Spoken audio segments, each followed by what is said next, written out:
Welcome to In My Opinion 4, Asura's Wrath.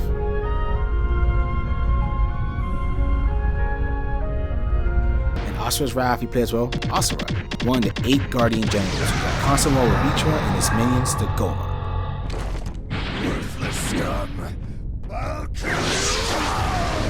After one epic battle, Asura goes home to see his loving wife and daughter.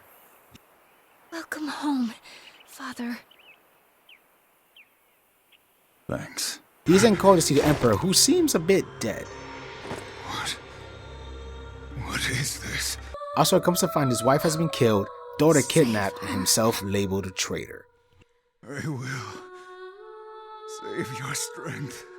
He is then killed as well, but death does not keep him or his rage down, as he will break out of the afterlife as many times as it takes to save his daughter and get his revenge.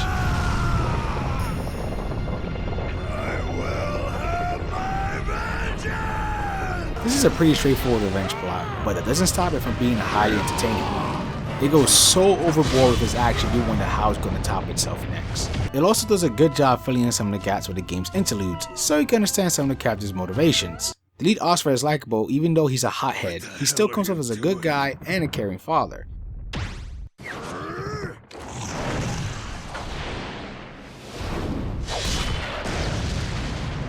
The rest of the cast has enough personality to carry themselves, though some do get a bit more screen time than others. Now this would lead to a nice, solid overall story. Sadly, there's a little hiccup.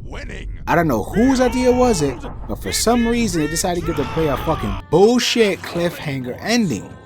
Then the game gives you false hope when asking you to get 5 S ranks for a new chapter, but it's just the same exact chapter fight with like 3 minutes of extra footage that leads to a to be continued that has a paywall for the last real chapter. Now mind you, the DLC chapter is freaking awesome and wraps everything up, but I can't let the core game slide for this. So as the game stands, it's an unsatisfying ending unless you pay for the DLC. Asura's Wrath is a beat'em up and not a very complex one. There's no big combo chains here, however it's still fun smashing, shooting, and bashing your enemies to the ground, and the game does a good job making all of it quite the spectacle. There's your regular punches and then you have your heavy attacks. These are used for crowd control or hitting your enemies harder when they are down. The only problem is after you use it you must wait for it to cool down. The game also has a counter system which works perfectly, and each enemy type has their own counter animation. It's truly fun seeing the brutality of it. Then there's the unlimited gauge, which is the bottom bar on the top screen. The more you attack, the more it goes up. Once full, you can activate it to make your attack stronger, faster, and you can pull off the heavy attacks while having to wait for the cooldown time. You're also able to take most attacks head on without interruption. Another type of gameplay the game has is kinda like an on-rail shooter. You're usually chasing someone down or falling from somewhere really high, blasting through a ridiculous amount of enemies. You do eventually get control of another character who plays differently enough that you don't feel like you're just playing a reskinned Asura. He even has his own counter animations.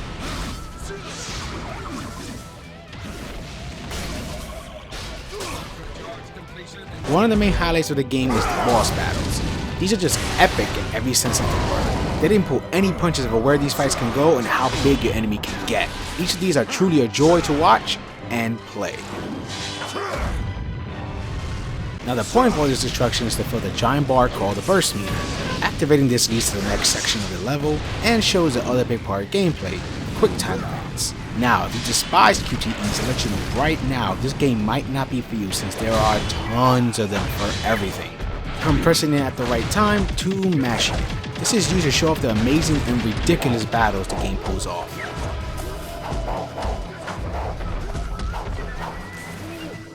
Passing a QTE can help build up meter, while sometimes failing it will make you lose health, trigger different animations, and lower your rank. Thankfully, the QTEs here work just fine. They never feel unresponsive. Speaking of rank, after each episode you are ranked in time, battle points, and how well you did with the QTEs, such as pressing it to get an excellent rather than a good. If you did horrible on an episode, you can always go back and play it again. And don't worry about sitting through the cutscenes since they are indeed skippable. Doing well helps unlock things like illustrations and gauges. Each gauge has its own special ability, such as building your unlimited gauge faster or decreasing damage taken. There's also ones that give you handicaps, and using these will unlock even stronger gauges for you to use. The game actually looks pretty good, with some great effects and each of the generals having a distinctive look that makes them stand out. Then you have the cast giving a great performance. There's also the Japanese voice option for those who prefer that. The soundtrack to this game is enjoyable. It just gave a grand feel to everything. Though there are times when it can get so grand it drowns out the voice actors, so I suggest lowering it a bit through the options menu.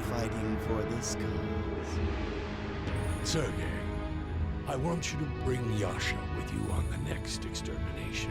What's also pretty cool is the game is presented as an anime. There's break bumpers that you can choose, you have your to be continues, and even previews to the next episode. It really adds to the game. Increases with each crushing blow. Who will be the victor, student or master? The outcome is unknown, even to the gods. Sadly, most of the areas look rather bland and boring, though there are some that pop. Then there's the frame rate problem. During actual combat, it's fine, but it's clear as day during the QTEs and cutscenes, it takes a hit. However, it doesn't affect the gameplay much, as there was only one time I remember it messing up my button input for the QTEs, but you still wish everything was much more smoother.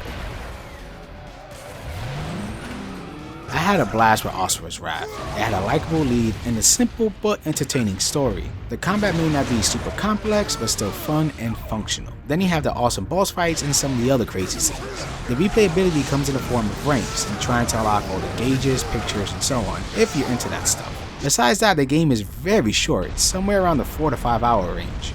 The other problems are mainly presentation wise, such as the frame rate. And let's not forget the other big issue of the game, which is the unsatisfying conclusion if you don't pay for the final real episode.